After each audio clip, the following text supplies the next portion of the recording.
Lo que debes conocer sobre los medios de pago internacionales. Curso práctico. Temario del curso. Tema 1. Historia y evolución de los medios de pago. Breve historia.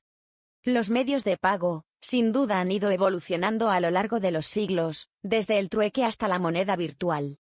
Ya en el Neolítico, apareció el primer medio de pago conocido en la historia de la humanidad, basado en el acuerdo de dos partes, para dar valor a cualquier cosa.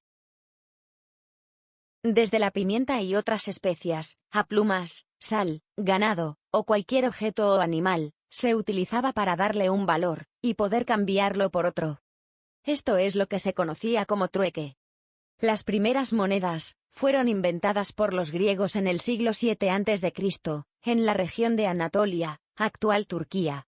Se fabricaban a base de metales preciosos como oro, plata y bronce, por lo que su valor tenía una correspondencia real, en función del peso y el metal del que estaban fabricadas.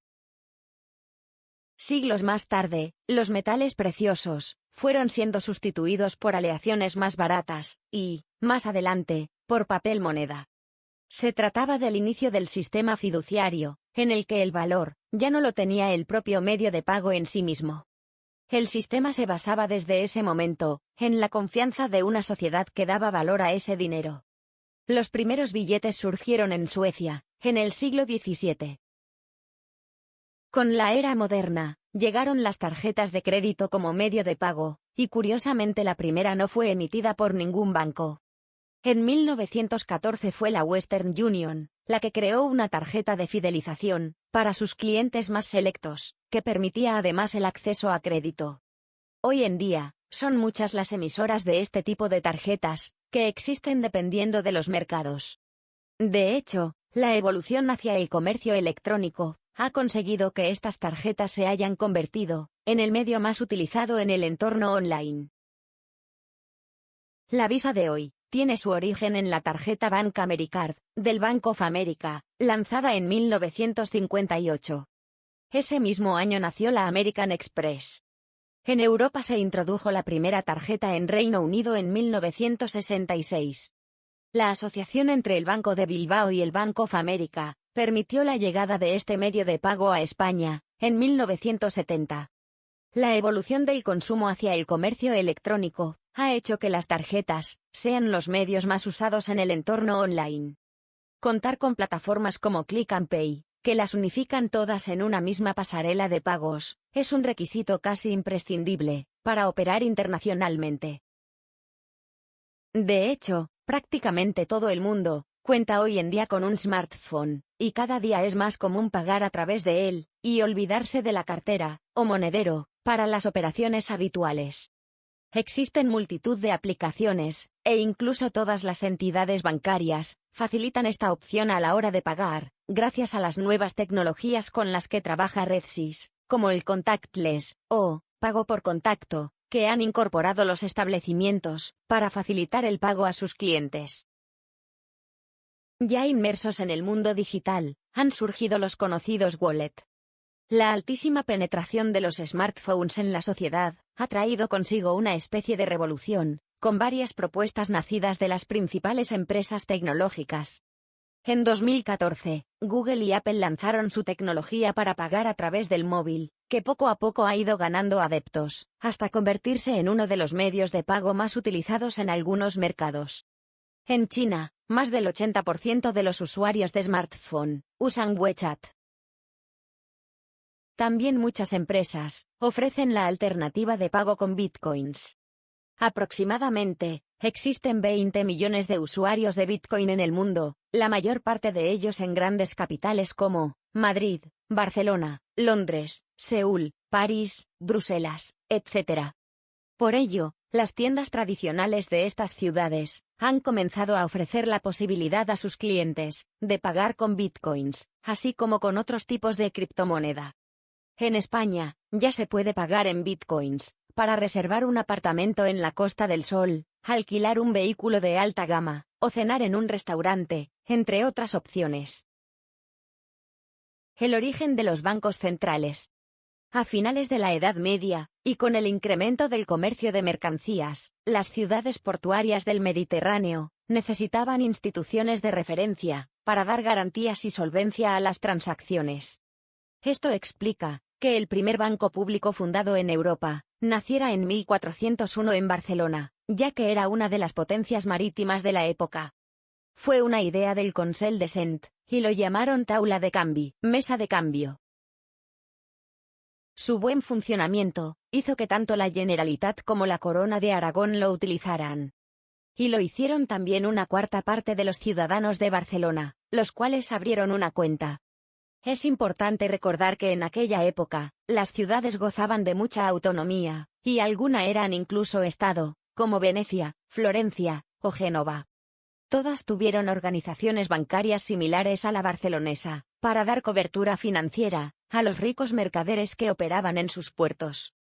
Cuando después del descubrimiento de América, el comercio internacional basculó hacia el Atlántico, el modelo se trasladó a tierras del norte. En 1609 la ciudad de Ámsterdam fundó el Wisselbank, que se encargaba de regular los tipos de cambio de las monedas que circulaban por los Países Bajos, y así facilitar las operaciones de intercambio entre hombres de negocio de distintas procedencias. La idea fue imitada una década más tarde por la Ciudad Libre de Hamburgo, y su banco central fue operativo hasta que se fusionó con el Reichsbank alemán a finales del siglo XIX. Con la llegada de la época moderna, la vieja organización política de la Edad Media evolucionó, y las monarquías fueron acumulando más poder en sus manos. El máximo exponente de esta tendencia fue el absolutismo borbónico francés, pero en realidad todas las cortes europeas intentaron hacer lo mismo, y esto se tradujo en un mayor control de las finanzas públicas. Este fue el caso de Suecia, donde en 1656 el rey Carlos Gustavo X fundó el Banco de Estocolmo, aconsejado por Johan Palmstruch, un mercader de Ámsterdam, que a partir de ese momento se hizo cargo de la nueva institución financiera. Por aquel entonces, el cobre era el patrón monetario de Suecia, y se guardaba con unas placas que pesaban varios kilos. Obviamente, no era demasiado práctico llevarlas de un lado para otro, para hacer negocios, y Palmstruch, inspirándose en el banco de su ciudad natal, ofreció la posibilidad de depositar ese cobre en la caja fuerte del Banco de Estocolmo. A cambio, daba un billete como recibo a los depositarios. Aquello fue un éxito inmediato, y la entidad llenó enseguida las arcas. Al ver que pasaba el tiempo, y nadie las tocaba, Palmstruch empezó a ofrecerlas en préstamo, sobre todo a la corona, que iba corta de dinero. Todo fue bien hasta que el cobre se depreció, y todo el mundo quiso recuperar los depósitos de golpe. El problema es que no había suficientes placas para todos, y para salir del lío, el neerlandés imprimió unos nuevos billetes, desvinculados de los fondos de cobre, pero cometió el error de hacer demasiados, y provocó una inflación galopante, de la que no se salió hasta que el banco quebró, y estalló una fuerte crisis en todo el país. A pesar de la mala experiencia, el Parlamento sueco se dio cuenta de que debía existir una entidad reguladora, y crearon el Banco de los Estados de Suecia, para garantizar el buen funcionamiento de la economía. A Palmstruch lo encerraron en prisión. El Banco Central es una institución pública, que gestiona la moneda de un país, o grupo de países, y controla la oferta monetaria, es decir, la cantidad de dinero que está en circulación. El objetivo principal de los bancos centrales es la estabilidad de precios. Uno de los instrumentos principales de los bancos centrales es la fijación de los tipos de interés, o sea el coste del dinero, como parte de su política monetaria. El Banco Central no es un banco comercial, los ciudadanos no pueden abrir cuentas ni solicitar préstamos al Banco Central, y, en tanto que se trata de un organismo público, no puede tener ánimo de lucro. El Banco Central actúa como banco para los diferentes bancos comerciales, e influye así en el flujo de dinero y crédito que llega a la economía, para conseguir precios estables. Los bancos comerciales pueden acudir al Banco Central para pedir prestado, generalmente para cubrir necesidades a corto plazo.